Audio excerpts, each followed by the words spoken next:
But what are those questions that people should be asking before they align with someone romantically long term?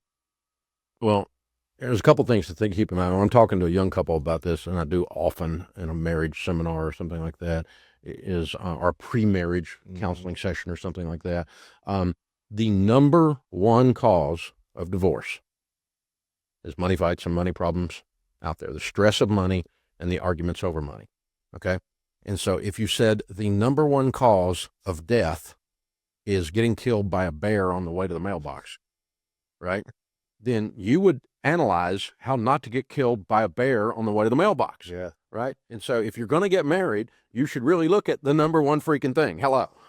This is the number one thing that either hurts or ends marriages that I'm hearing you say. Yeah. And the odd thing is it's actually circular. It's an infinity loop because it feeds back on itself, meaning that it also, the quality of your marriage is a high data point indicator as to whether or not you build wealth. Yeah. And so very few people drag a spouse kicking and screaming into millionaire status, you know? You mean it doesn't happen by accident? So I'm bringing the princess with me, right? Come on, baby, and put you on my back, and we're gonna haul you over there. Right. It doesn't usually work, okay? Or I'm bringing the guy who's lazy and won't work, Right. and I'm gonna outwork him. And the lady says, and he's a little boy, and I'm gonna be his mommy, and I'm gonna drag him all the way into millionaire status. Not working, baby. Right. So it goes both directions. But so that's thing one. If it's the number one cause, then yeah, it ought to be something really you discuss. So preventative maintenance, right? Yes. It's preventative health. If the number one cause of death is obesity, we probably ought to think about obesity. I'm curious then, what's a question a woman should ask to her man, within the first few months of dating about money, where she could get a sense if he's fully honest and integrity with what he's saying and not just saying something to make her, feel happy. What is a question she can ask to feel like, okay, this man I'm dating and courting and we're getting into this life with, I feel like I can trust him with money for the future. Yeah. Well, money is a reflection of our values, how we handle money. And that's another reason that it's very important. Because if your values are not aligned, you're going to struggle in any relationship, but certainly in a marriage relationship. And so, talk about the basics of money. Debt. Oh, I love debt. I'm going to use it all the time. I want zero down everything. I'm going to buy a zero down truck. I'm going to buy a zero down stereo. I'm going to buy a zero down couch. I'm going to put nothing down on the house. And you hate debt. Okay, we got a problem. We're going to have to work through this, or we're going to have to, this is a deal killer. Okay. How about saving? I don't think you got to save money. You can always get you some. I always thought you could out earn your stupidity. I tried that for years. Didn't work, So my wife, however, is a natural saver, right? So when I joined her club is when we started winning. So bless her heart, she didn't know this going in, but made a hard life for her the first 7 years. But so saving and debt, how about generosity? I don't believe you ought to give. If you give, you end up with less. It's mathematically factual, which it is actually. But that's short-term thinking. That's a finite game instead of an infinite game. Again, using Simon's premise on his book. And so generosity, the things we just talked about. Right. Now, how about living on? Are we going to live in chaos? Or are we going to live with a plan? Yeah, I want to live with peace or chaos. Are we going to live with future-minded or YOLO? You only live once. Thank God it's Friday. I'm living for the weekend.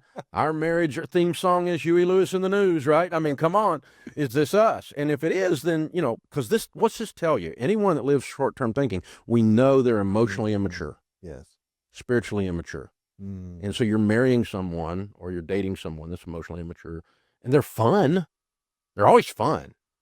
But it's not fun in the long term because it brings about stress. The fruit of this is nasty. And so now, do we have to be perfectly aligned on all those things? No, we just need to understand where the other person stands, and are they so far away from us that it's a deal killer? Yeah. Because my wife is more of a saver than I am by nature. Saving for me is an intellectual act, a spiritual act of my will. It is not a natural rhythm. Okay.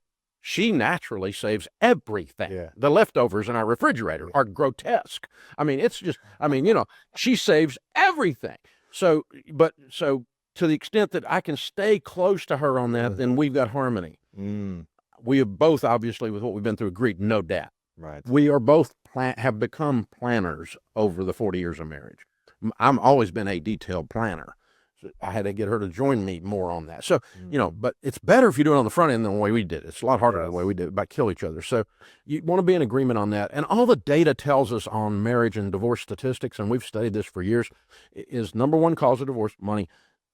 The other three, if you can be in agreement on them, religion, kids, whether to have them and how to treat them, and how to deal with crazy people in your extended family, your mother-in-law, and your crazy brother, your lazy brother who does cocaine, and whatever it is. How you going to deal with how to manage it all? How to manage boundaries with extended family.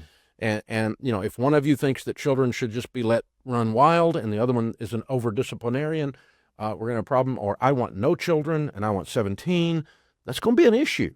Or I don't believe there's a God, and I think anyone who believes there's a God's an idiot. Oh, by the way, I think there's a God. Oh, see, this is a problem because now I'm an idiot. So there you go. And so these are the things. But if you can agree, because all of these things are representative of your values and what your beliefs are. So when you can agree on your money, what you've ended up agreeing on is your dreams, your fears, your visions. You're in agreement. You're in alignment on those. Not only what they are, but how we're going to go after them then. And now you've got real harmony, and you've got a high probability of building wealth. That's the odd part of it. That's the infinity loop, how it comes back in on itself. Do you think love is enough if you have religion, kids, family boundaries kind of all in alignment in harmony, but money is completely apart, but you love each other? You've been building this life together for a year or two, and you're like, should we get married or not? But we are so far apart. One's the fun and undisciplined person, one is the extreme saver and detail-oriented plan person. Is love enough to have a successful, long-term, healthy marriage if money is not there? I think you've got to be close. You don't have to be exactly aligned, but you got to be generally thinking, because the problem is this: resentment is going to set in, and resentment will kill love. The eye roll. When you roll your eyes, that's the beginning of the end. Right. Is that called? The Four Horsemen? Exactly. The Four Horsemen of the Apocalypse. Yeah.